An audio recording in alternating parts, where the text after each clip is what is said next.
everyone, and welcome back to Ion Radio.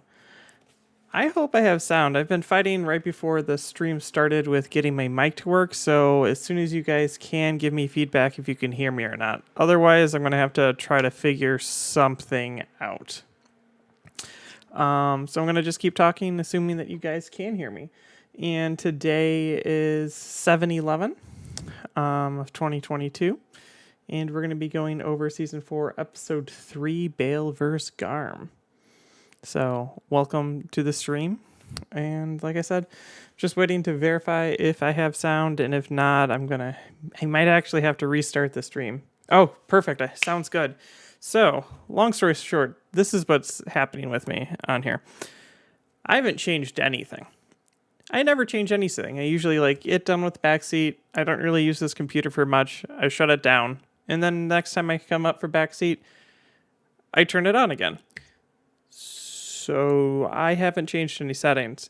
And then for some reason in OBS today, I don't have my normal mic, soundbar of what I'm saying. I have a webcam that is obviously here, and I disable that mic so I don't get double feedback. I don't have a soundbar for this mic that I use to talk. So I'm freaking out this whole time trying to figure out why I don't have a soundbar, and then there's really no way to test it without going completely live. So I was kind of really worried about that. So I'm glad everyone can hear me. So welcome. And glad you were all able to join me here tonight. Going to be talking about the fleet from this last battle, and maybe one of the jankiest fleets I've ever made in my entire life. So it should be interesting with that. So, let's see if there's any news. Not really. Ken and I are just moving along with, recording and things like that. We're both getting ramped up and ready to go to Gen Con. It's only in a couple of weeks. It's 3-ish weeks away. It's going to be here way sooner than I thought it was going to be. This whole year has flown by, but I think that's kind of just being an adult, being a parent, and things like that. Time just flies. I've blinked, and it's August almost. Well, we're technically beginning of July, but I'm already counting myself almost in August with how fast the time's flying, and scheduling-wise, we could start scheduling things for September. That's soonest available date. But I'm sure some of you are like that as well. Okay, so let's dive into it and see what we're talking about. So we have Bale versus Garm. We thought that this would be a fun matchup because they're both senators and they both kind of play with token styles. It's kind of like that Trench Thrawn matchup. And I got to do Garm. Personally, between the two of them, I much prefer Bale. And it's just my play style, actually. And I think actually Ken would do better with Garm than I would. And a lot of times, I have all of my actions that I normally want to do planned out way in advance. And I don't necessarily rely on a token to get things done. I'm very much so, I use the command dial, or I'm using a nav token. Or I'm using squadron tokens to help one round of squadrons, or engineering, stacking it for the effect. Not necessarily just I have tons of tokens and let's just use tons of tokens. So Garm, to me, is not necessarily a commander that I'm yes, he solves a problem I have, because he doesn't. Actually, this whole last 2 seasons that we're switching back, I have a lot of Rebel commanders, and a lot of them I just don't like. I find they're very expensive ones, like Akbar, Kraken, Riken, to be very good, and I'm yes, I like them. And then I really like the really cheap ones like Dodonna and Agate. Radis as well, but Radis is its own thing. But most of them that are in the middle, I really just don't care about. And when I start building a Rebel fleet, I never go, do you know who I really want to use? any of those commanders. In Garm is one of them. This might be one of the first times I actually play Garm. I've played against him quite a few times, but I've never actually played as him. So when I was coming up with an idea of how to build this list, I actually went to our Discord and was like, hey guys, how do you build a Garm list? Because it's just coming out to be like a generic rebel type list is what I kept coming up to. And you have like, here's my biggest ship, here's my CR90-ish ship, and here's 2 flotillas and maybe another ship in there with some squadrons. And it was just very rebel samey. And I didn't necessarily want to do rebel samey. So they gave me some suggestions on things. So I built a fleet and it was okay. I don't know if I deleted it. Let me find out. And I could just tell you guys like roughly what that is. I probably deleted it. Garm A. Hopefully I didn't.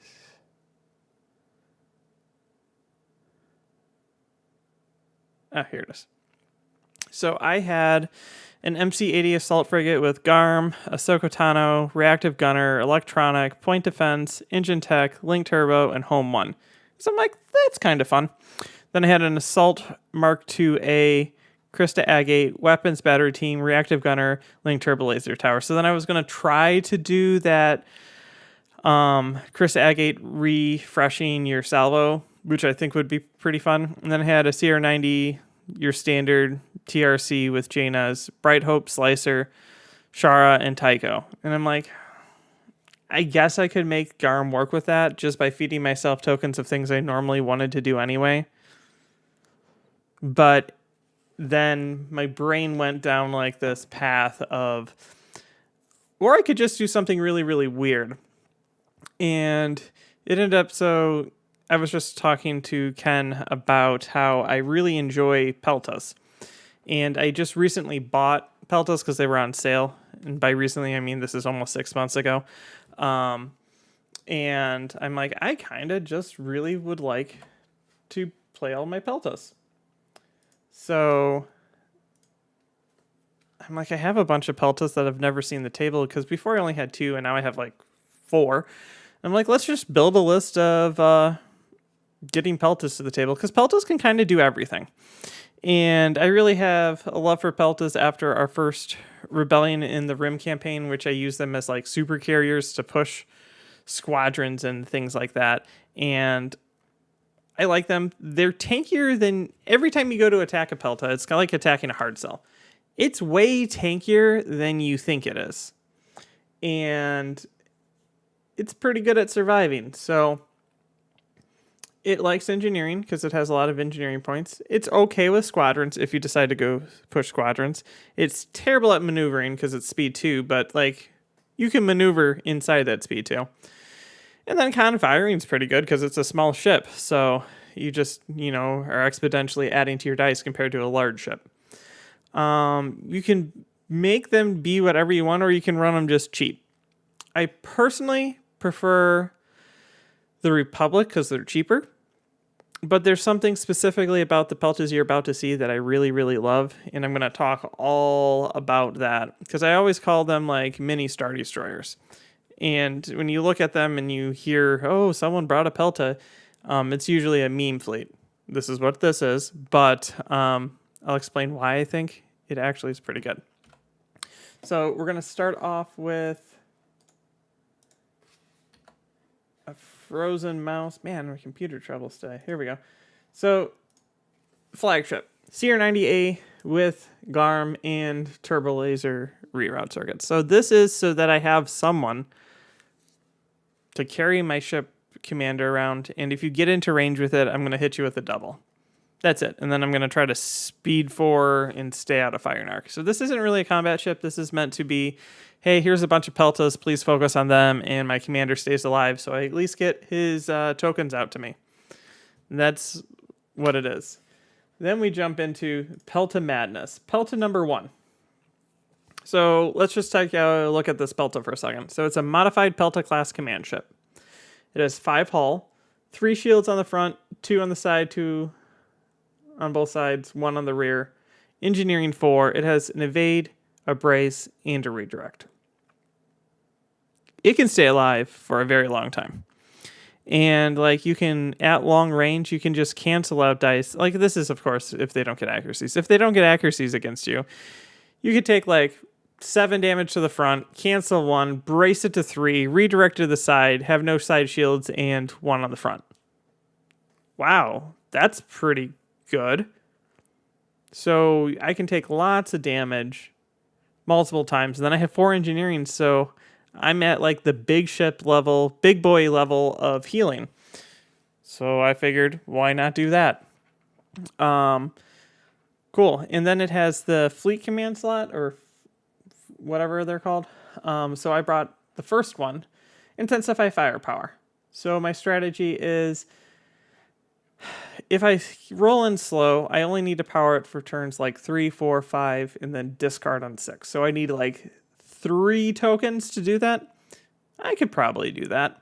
I could do that pretty easily because Garm's going to give me, because I'm a command 2 ship, 2 of those tokens, both of them being con fire, and then I can have whatever the other token is. So that means I only need to figure out how to do 1 more before I have to discard it. So start thinking about that in your plan, because we're going to be talking about a lot of moving tokens around. And then I just thought it would be funny to bring prox mines, because this is a small ship and I get 2 of them. So 2 on each of them is 8. That's a lot of tokens of mines to throw out. Next one. It's going to be the same Pelta. This one has take evasive action. And this one's the one that you can increase your current speed during the command course. So that means I can do whatever I want with this ship. I could be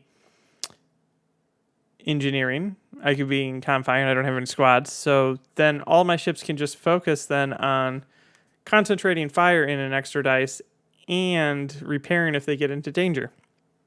Cool. And I can adjust speed up and down by 1. I only go speed 2, so that's like full control of how I speed. I can go 0, 1, 2. Like over the course of turns, it doesn't matter. Like they barely move. That's Pelta number 2. Pelta 3. Same type of Pelta. This one has entrapment formation. So now we have another thing. At the start of the ship phase, you may discard this card or spend a token, and you can change your speed by 1. So, sorry, let's go back for a second. So this one is the one that you can, maybe if I read it, it increases the yaw. So that means I can turn more. If you look, I already moved 2. So that means this means that I can move 2 at any one of these speeds. So if I have a nav command, like I just turn 90 degrees with a Pelta. Cool. So I can increase and decrease speed, and then I can just like, I will turn and fly the other direction. Then the last one, this was a debate. I thought maybe I try to power 4 of the fleet commands at the same time. And I decided against it. Because the ones that are left, if you look at them, the one for fighters, all fighters follow me, doesn't help me at all. No point for it. And then the other one is the one that when you activate, you get a shield back.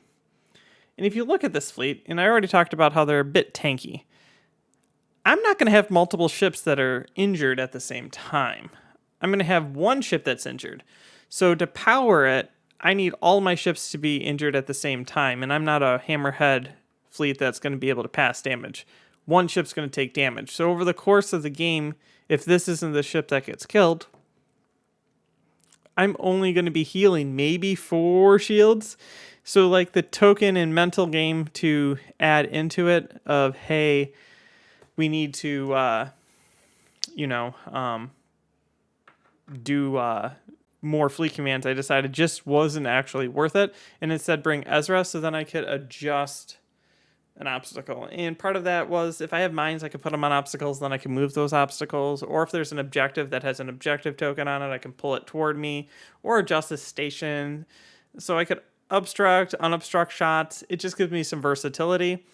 So I figured it wouldn't hurt. And it doesn't cost anything to do it besides just discarding him. so I don't need necessarily a token. So the next two ships are this Ahsoka, one of my favorite cards, and Comsnet with a GR75. Ahsoka allows me to change a token at basically any point during any activation in distance 5 to a different token. So remember how I needed like one extra token of Confire on that ship to be able to do it 3, 4, 5, and then discard on 6? Well, Ahsoka allows me to do that because I spend it on that turn, and whatever that other token is, I switch it, and now I'm good. So if I do that time-wise across all of the ships, like that first 2 tokens, I can do it. So I can do 2 of them. So I'll need something else to pass another token to another ship to do it. Easy enough. I'm not going to be squadroning. I'm not going to be concentrating fire, and I'm not going to be engineering with this. So this is like 100% a nav ship. I take that nav, and then I Comsnet that nav over to one of the 2 ships that require navigates to chew through. So now I have all of my bases covered for my command tokens that I need to power all of those effects pretty much the entire game. Done. Last ship is just because I like redundancy and I had points and I didn't really want to put fighters. Like, what are you going to fill for 20 points in a Rebel fleet? Like, one squadron doesn't really help you. And when you're thinking about these these bigger ships, you're like, or Peltas, the bigger ships, like a squadron just gives up points. So I might as well have a GR75 with a scatter. It's at least a little bit harder to kill, and it's an activation and a deployment. So I'm at like, 7 deployments, which is pretty crazy high. So that's the fleet. And I've put myself in token control so I could throw tokens out to ships. And then those ships can use those tokens with Garm to power all those effects every single turn.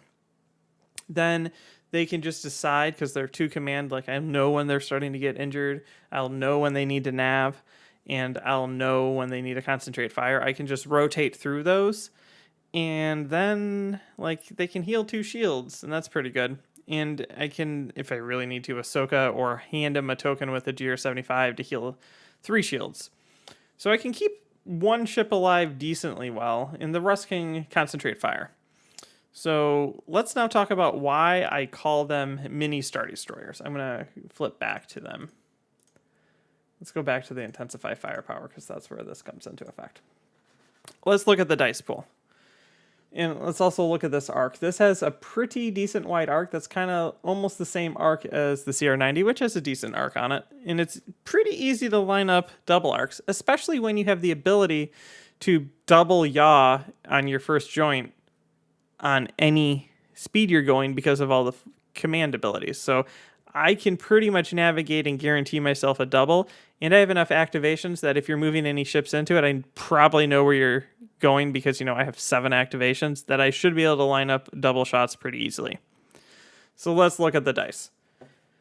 It is 2 reds and 2 blues out the front. And when I say it's half a Star Destroyer, that's what it is. What's an ISD2? 4 blues, 4 reds. It's half the dice. But I get to attack you in smaller packets. So an ISD throws 8 dice at you, does X amount of damage, you spend your tokens, and we move on. I throw half those dice at you with 1 ship. You have to spend your tokens. I have 4 more half Star Destroyer, or technically 3 more half Star Destroyers that are going to be following up that. So this is going to be the same amount of firepower as a Imperial 2 Star Destroyer, 2 of them. And you see people run all the time 2 Imperial 2s, and that's mean. Well, this is 2 Imperial 2s in 4 attacks. And on each of those attacks, I get to concentrate fire in. And then intensify, that's right here. Intensify, I can also intensify on that. So 2 ISDs can only add 2 extra dice and can only adjust with intensify 2 dice. I have 4 ships attacking you 4 times for 2 total more dice if they concentrated fire in on top of that, and 4 adjusted dice automatically to hits. And then you have to figure out how to spend your tokens against those 4 attacks instead of 2. So this is actually better than a Imperial 2 at doing damage, which is mind-boggling. This is why like Rebel CR90 spam is so good, because just automatically setting that red to a double hit is great. And then if I line up a side shot with them, that's more auto damage because of Intensify. So if I line up a double shot with all these ships, I'm throwing, what's that? 1, 2, 3, 4, 6, 7 dice per ship. So 24 dice with an automatic 8 points of damage because of Intensify into any ship at any given time. Everything is going to go down fast. And you kind of see that in the way the game plays out. Like, they cook you. So that's kind of the idea behind my fleet, which is I'm going to try to bid for second and make you pick my objectives, which are going to suck. I'm going to lay a minefield out, so if you pick an objective that is an objective that I can score points with, you're either going to have to go through the minefield to try to score points and get to me, or go through the minefield to score points, and then I'm just going to sit on the other side of the board with 4 ships that are going to take way longer than you wanted to shoot them and kill them, and then try to double arc you and dump 28 dice into you with 8 guaranteed hits every single turn. So it's kind of a really, like, it's janky because it actually, it gets eaten alive by squadrons. Squadrons murder this. But it's really actually pretty good. Like, if you brought this to a tournament and you faced something that wasn't like double onager all the time, it would probably do pretty decent, but it is hardcore janky. It's also really mind-stressing to play when you're adjusting your speed and positioning all the time. So that's it with that. I'm going to jump to the chat, and we're going to talk about Ken's fleet next. Let's see, where is that? Okay, let's see. Nicholas says power of MSU fleets. Yeah, that's pretty much it. Why deliver 8 dice with 1 ship when you can deliver 8 dice with 2 ships, and then, you know, all of your powers are like multiplied by that much more. So far that's it. Yeah, it's just kind of brutal. So one of the ideas I got from this, and I played this fleet a season or 2 ago. I'm not quite sure. I'd have to go back and look. It was an OB1 list, and I stole it from a friend of mine that's at our local gaming store, Jack, and he plays a Republic, like, again, Pelta. I love Peltas. And, like, CR70, which I'm not a huge fan of, but he flies them really well. And I had, like, a double spat Tarkin list, and it was like he hit me with, like, 3 points of damage, like 10 times in one turn. Like, my Venators were dying, and I had defense tokens because it's like 2 points of damage, and I'm like, don't want to brace. Also don't want to redirect, so I take 2 points of damage. And then the next attack, like, all of his Peltas could salvo, and then they attack you again, and he had Intensify. This is kind of where I got a lot of the idea for this fleet. And it was just like 2 points of damage. And you're like, okay, so I take it. And then the next attack is 2 points of damage. And you're like, brace it to 1? I guess. And then the next attack is 3 points of damage. And you're like, redirect? And this is, of course, your non-tranquility Venator, because that other one's about to die right after it. And it just paper cutted me down so fast. So I can do that with Rebel Peltas too. You don't see many people trying it. So that's kind of my thought process on that. So let's check out Ken's fleet. And so these are my squadrons. This is what I refer to as the Power Rangers of protection. So you got some squadrons, you have Venators, and one of my new favorite ships, like I like talking about, the Pelta, the sleeper ship. So it is a Bale ship. It is on a Venator 2 class Star Destroyer. It has Clone Captain Silver, Ordnance Experts, Spat, Thermal Shields, and XI7s. So this is a really good list for this. The reason he's taking Venator 2s over Venator 1s is because of the thermal shields. Sadly, thermal shields doesn't really do anything against my list. That's not why we face it off against each other. But let's go back and refer to the ISD. If I was attacking you with an ISD 2 and I had 8 dice, you're like, yeah, thermal shields. For me, I would take out all of Ken's red dice and it would just be 4 blues. And I'd be fine with that. But against like packets of 4 dice, that becomes really hard. Like you actually want to keep your brace. So if I get an accuracy, then you can't use it though. So that makes it a difficult choice. Captain Silver is the guy that says, hey, don't do a command and I'll adjust your speed by 3. So he has very good control. He's really good against surprise attack, especially when they nav raid you, because you just start out and you're like, peace, I'm gone. So he's good with that. Spat is just super powerful, and XI7s works really well with Spat because it's all blue dice, so they're almost always useful. So usually you can, hopefully in 5 blue dice, you lock down the brace, and then you don't care because it's just the rest of it's damage going in with XI7s. And Ordnance Experts for all the black dice. Yeah, it's good. But if you actually look at this now, so this is why like the damage ratio is way off. Like until Ken closes to close, he's only a Pelta out the front.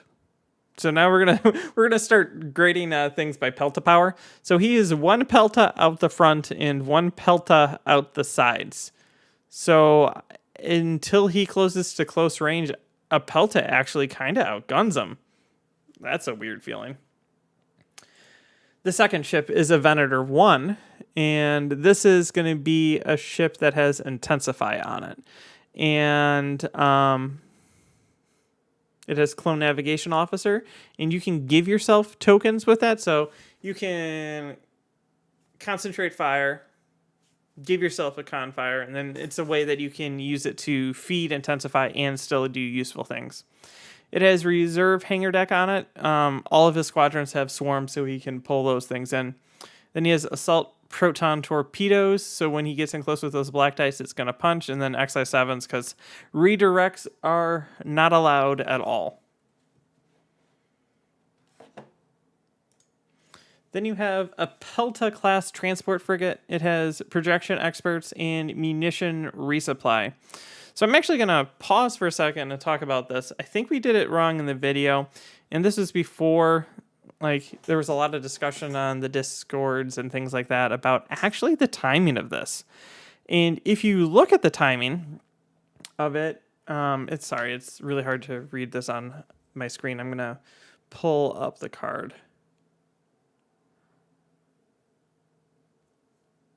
And because the timing of the card really, really matters. Okay, so the timing on the card is after you reveal command, dial step. Stop, that's a timing window. When do things take place? They take place, so you have the reveal dial step. We're going to talk about that. That's like you choose to activate a ship, so then you have before you reveal a dial, but you're technically in the reveal dial step. It's like one of those weird things. So that's a timing window for things like Squall. And then you have your reveal dial when you reveal a dial, and that's like you trigger a whole bunch of different card effects in that time period. And then right after that is when you resolve in either order, engineering and squadron.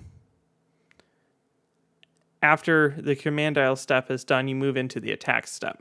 So this card takes place after you've revealed a dial and after you've done engineering and your squadrons, but before we've moved on to the attack sequence. So if you had something like parts resupply in this projection experts, you can't actually give yourself a token with it and then immediately use it to engineer, because you would have had to engineer first. So you have to actually plan ahead with this card for when you want to use it. The Confire, like this one is, it's fine because it's handing them out to other ships. But with projection experts, it's something that you need to be mindful of, that you can't actually hand yourself a token and then immediately use it with it, because you're actually outside of the window for that to actually resolve. So just thoughts. I really like Peltas with projection experts. They're great for, I will pass 2 shields, regen 2 shields. Pass 2 shields, regen 2 shields, if you could get them with tokens. And what I explained makes it harder if you had parts resupply, because you have to like do it a turn in advance. So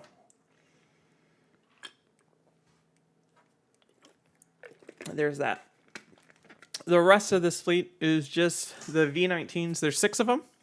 And that's 6 black dice, so that's quite a bit of damage if you can get them into a position to command them.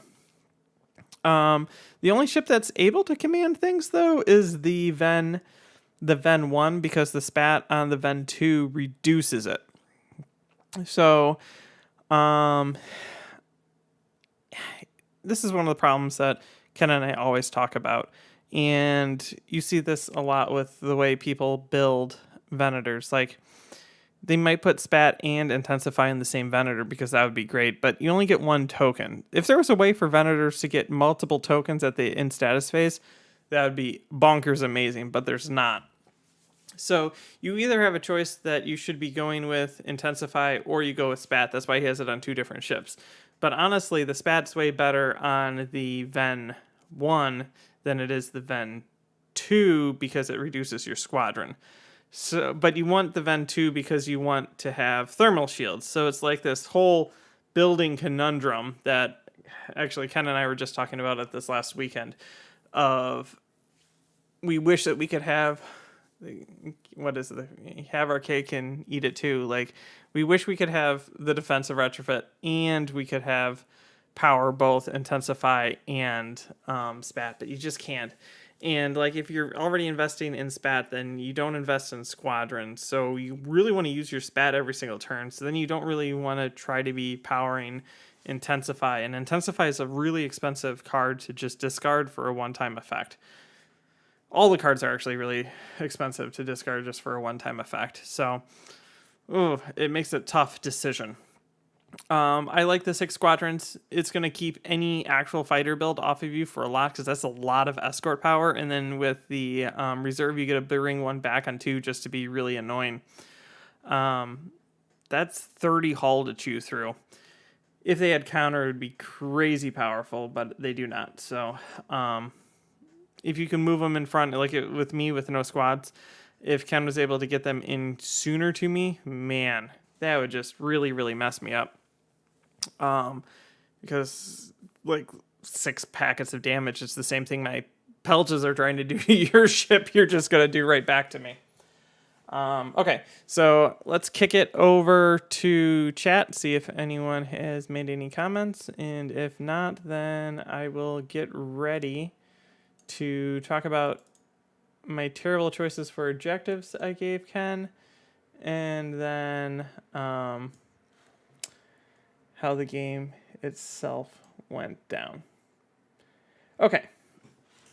Doesn't look like we have anything new from the chat. Again, if you have any comments, just throw them in. So let's look at the objectives I had. So like I said, I designed this fleet. I wanted this fleet to go first. I think it has like... I can't say that yet. You'll know in the future. I can talk about that in the last episode. But most wanted. Most wanted says, I choose one of my GR75s and I choose your biggest ship. And then all my Peltas get an additional die every single time they attack it. That's crazy powerful. So when I was talking about, I already was with Confire able to throw 7 dice out of them each. That brings me up to 9 dice total if all of my double arcs are attacking it with a Confire. So that's 36 dice with a guaranteed 8 damage over the course of 8 attacks. That's a lot of damage and a lot of dice. I probably will kill whatever's the most wanted ship. And then like you can go ahead and go shoot a 20-point flotilla. Perfect. Perfect for me. Then let's talk about abandoned mining facility. Abandoned mining facility, I have a lot of things with high engineering and I have Ezra. So I will start and I can move them slowly up and I can sit on either side of that dust field and I can generate with every single one of these ships because of giving me GARM and giving me tokens and things like that. I can generate all 7 of my, like I actually tried it. I can fit like all 7 of my ships pretty much if I start them on top of each other to get into range of that dust field. That's a lot of points. That's 70 points per round if I'm just playing on the dust field. And you betcha that dust field on the other side is completely covered with mines. That's why they're there. So if you land in distance one of the mine or the dust field to attempt to use it on your side, you're taking mines. And then I mine right in front of the station because I have no intention whatsoever of moving halfway across the board. I don't need to. I'm making 70 points a turn. 70 points a turn is going to pay for a Pelta all by itself. So over the course of 6 turns, if you don't come kill me, I will generate enough points to pay for 6 of my Peltas. You don't want that. And then if I decide I need to move over, Ezra says, hey, station, come over here. I can farm more points off of you. And then maybe they're getting 2 points each for the Peltas at least. Amazing. Sounds great. Let's do that. Then let's go to volatile deposits. It's the same basic idea of there's a point that I'm going to hold and your point's going to be fully mined. So you don't get your 15 points unless you're going to sit there and take a bunch of mines for landing there. Don't do that.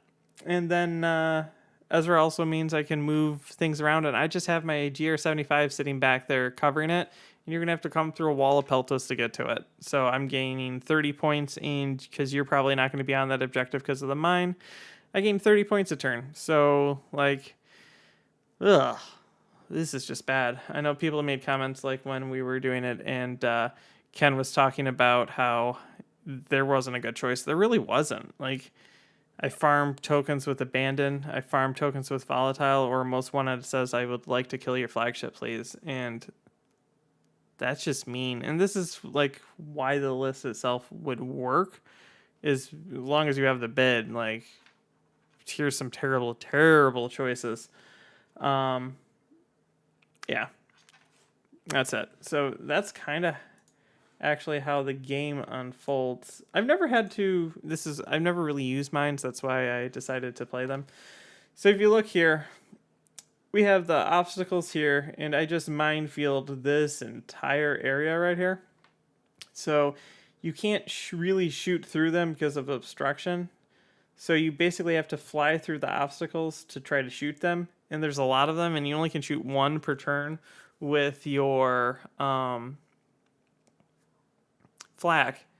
So there's so many of them, you need like multiple flaks before you can get to the fields.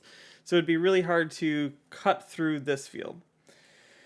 If you decided to set up right here, you have a narrow window to try to get to me, and I have this wall of Peltas. So it kind of forces the other player to deploy here, and then they'll have to fly like wide style. Like Ken and I, we were joking, we played on this L right here.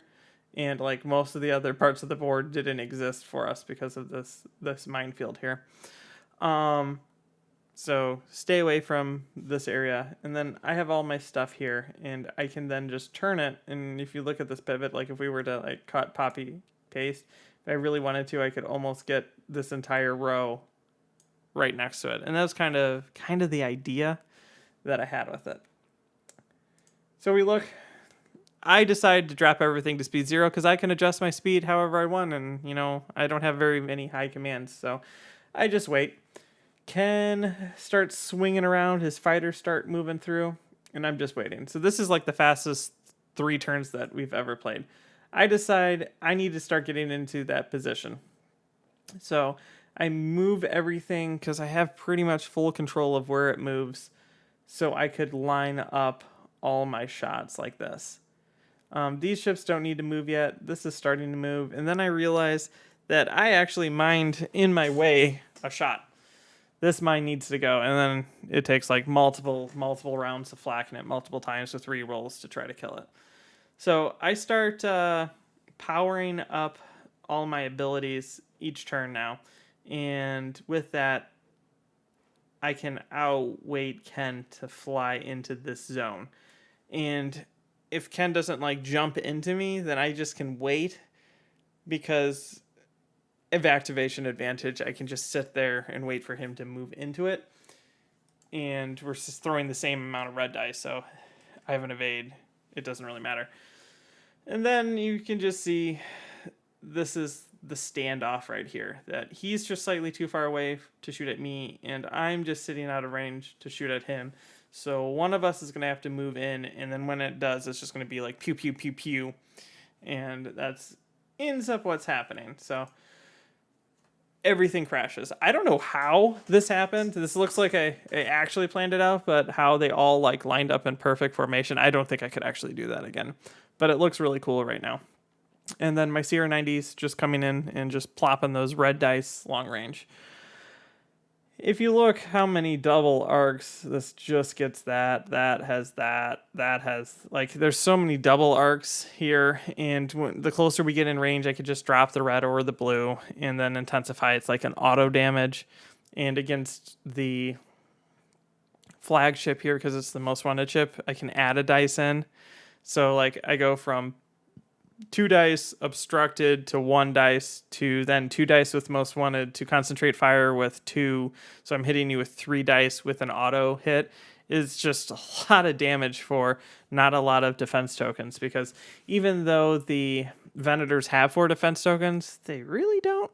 They have 2 actual defense tokens, and then they have the please I don't want to take a critical token, and then the I will offensively react to you in my defense salvo token. So they have a redirect and a brace. That's a lot of shots to try to avoid just tossing all your tokens. And then they all explode at the same time. And then Ken and I decided to talk. I couldn't kill any of these. He couldn't kill any of mine. I can't kill that ship. Like, we can just call the game there. Even though, like, because we're just out of range, so it's like the same like weight game. That's it. Let me pull up final score. Here we go. Ken killed one of the Pelta commands for 69 points. Very nice. And then I killed both the Venators with the victory points and yada yada. It comes out to be 371, so 10-1. But it was an interesting game because who flies Peltas like that? That's just a weird lineup. But it worked. Part of me wonders, like, if I were to play this against like a highly competitive fleet, how it actually would turn out. I just don't know if I could convince Ken to try to fly against it again. But yeah, because like I'm looking at it and I'm like, I think it would actually be really hard to kill. If I'm first player, I'm pretty much done because I'm never going to be able to get across the board, but I can pretty much make any objective with 8 tokens like undesirable to try to go for. And I can pretty much herd anyone to where I want it to be. So maybe I'm starting the new meta, like it's going to be a Pelta meta, and I think that's going to be super funny. A Garm Pelta meta, that would be crazy. Maybe I should bring this to the next tournament. Who knows? I probably need more of a bid than 94 points, but that pretty much does it. If you're in chat and you have any questions or want to talk about anything, go ahead and you can post there. Today, I was taking care of my kid, and in between his naps and everything like that, I finally finished the... I know this isn't Star Wars, but it's sci-fi. I finished the new Star Trek season of Strange New Worlds, and I really enjoyed that. Compared to like a lot of the other newer Star Trek that's come out, it was really good.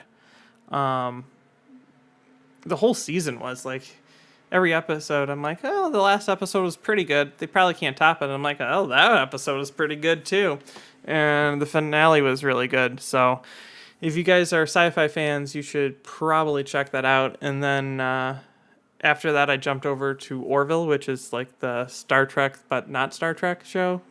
Also, really good sci-fi. I got a couple episodes into that season.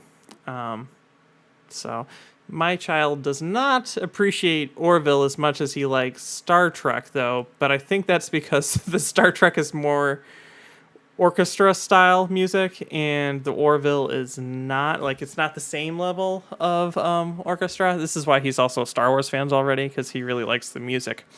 So yeah, I enjoy sci-fi, so I've been watching that. So you guys should check both those out. Dumlock says, I would like to see that fly against the competitive fleet. I know, I kind of do too. Secret, it's not my Gen Con fleet, but part of me is like, that would be a lot of fun to fly. I don't know if I'd have any friends after that day, but it would kind of be a lot of fun to fly. Yeah, so that's exciting.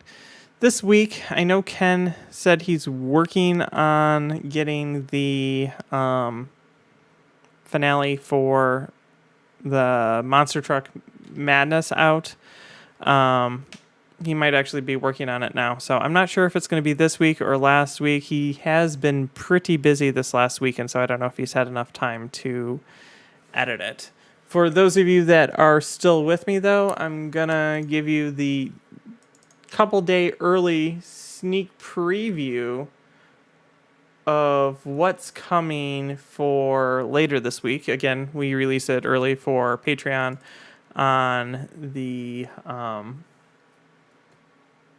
Wednesday, so that's in 2 days now.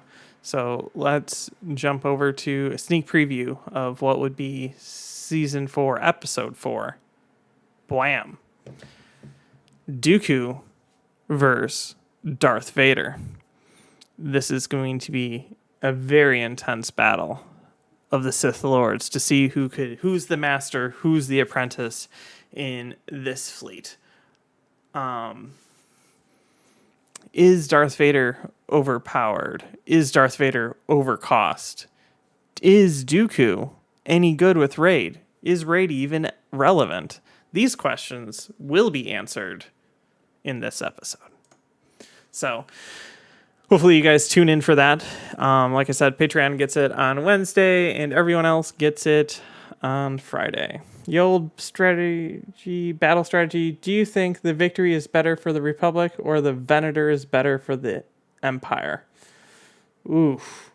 That is a tough question. They both have their pros and cons. I haven't had time to play a lot of them yet, or see a lot of them played, so I don't have a ton of experience yet. I have played the Victory a few times, and it's fun. It feels so. Actually, what episode was it? Ken and I play a game. It was the Plo Koon episode, and I actually rolled in the attack dice as if I was Victory, because the acclimators are only like 3 red and 2 black, which in my head I always think of them as like victories.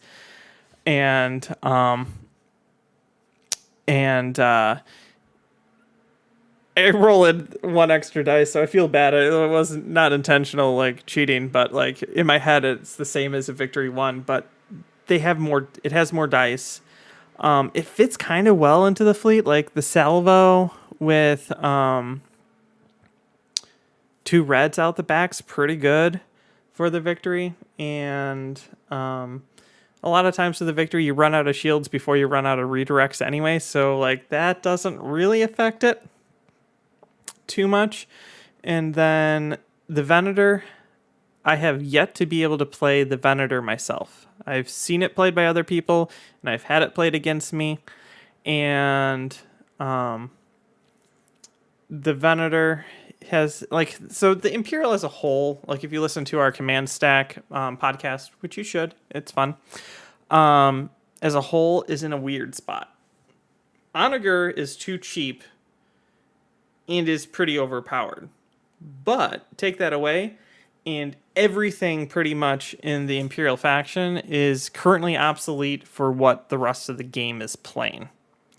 So it's in a hard spot. The Venator slides in kind of like a Kuat, not really, but is at that cheaper point that you can get more points out of it. Like, I'm honestly thinking about eventually building like one of my standard Sloane ships with it, with a Venator instead of a ISD. I don't know how that's going to be because the Venator doesn't have as much staying power as the ISD2 because it doesn't have the double redirect. It has less shields, yada yada, but it has the salvo, which is kind of cool. And then its upgrades make it so then you want to dump a ton of points into it. Like, my favorite way, hypothetically, because again, I haven't flown it, is expanded launchers on it, and then pray that someone picks your advanced gunnery because you will make someone very, very sad. So, expanded launchers and X-Racks and XI7s says, I'm going to fly in and I'm going to punch you in the face as hard as I can with like a trillion dice. And if I roll decently well, because it's 6 dice plus 2 dice plus 2 more, I'm rolling 10 dice in you, throw a con fire in, I'm rolling 11 dice against you. If I get an accuracy and I block your brace, you're pretty much taking 10 damage and you can't use your redirects because of XI7s. That can pretty much kill straight through a ship. And then you shoot me and then I salvo you and you're dead. So, like, that could be a thing. So it's hard to say for me right now which faction benefits more from it.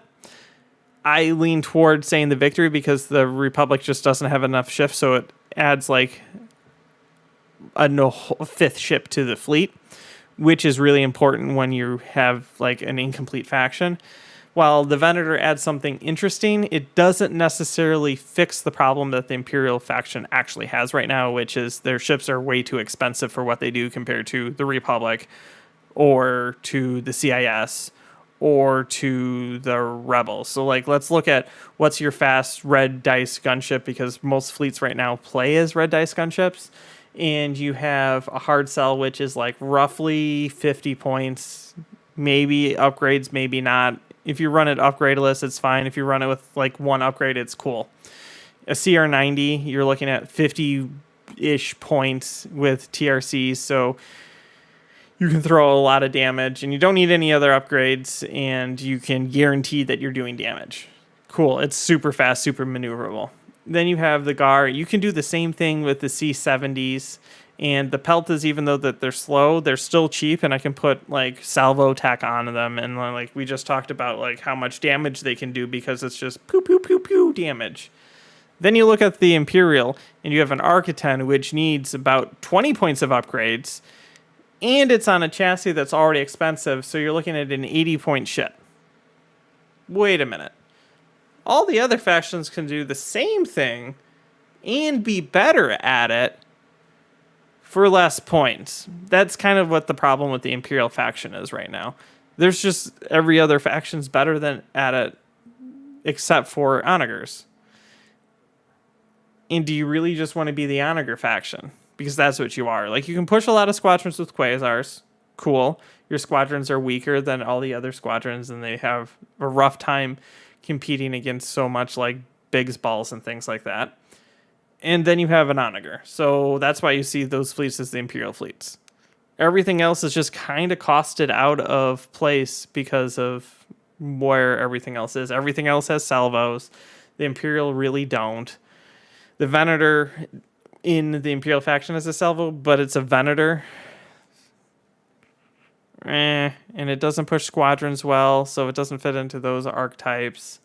So I think the Imperial faction right now is struggling, and it might need something more than the Venator to necessarily change it. But that's my take on it. So I think the the Republic does better with the victory. Like, the victory helps their faction. It gives them another option, and they have so few options that option becomes important.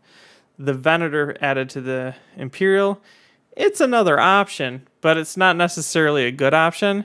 And moving into Black Dice range isn't the game right now, so it doesn't really fix any of the problems that the faction has. Nice, you don't see many 5 activation Imperialists. You do not. So I'm looking forward to you guys seeing that game and how it goes. It'll be something fun to talk about. I'm trying to think. Other news that has happened this last week. Star Wars Armada Reddit, X-Wing Reddit, Star Trek Attack Wing Reddit, and I believe Imperial Assault Reddit all went down because of a rogue mod doing things that were mean. And as a community, with Discords and other content creators, and I know I put stuff out on our Discord to help promote the awareness for the mods, and they got Reddit back up and running, which is important, I think, for Star Wars Armada as a community as a whole, because Star Wars Armada Reddit is like the largest place out of all the different internet places for population. Because if you look at all the Discords, they're anywhere between 300 to roughly 1,000 people. Facebook, I want to say, is 2 to maybe 5,000 people. I could check real fast. And actually come up with real numbers instead of just throwing numbers out there. Star Wars Armada Facebook group is 7,000 people. And the Armada Discord is 16,000 people. So by far, it is the largest place that people check out Star Wars Armada. So it's kind of important for our community to have that up so we can get our game content out to as many people as possible. Everyone always talks about how Armada is dead and dying. Having one of our largest sites for people to talk about and show pictures and battle reports and ask questions about Armada would really hurt the game as a whole. We could start it back up, but it would take a long time to build a community again up to 16,000 people. So I'm glad that the moderators that have been running it for years got control back over it. So I think that's it. I'm going to call this episode done, and I will talk to you guys next week. Until next time, thank you very much for watching. I'm John. This is Ion Radio, and you've been watching the Backseat Admiral.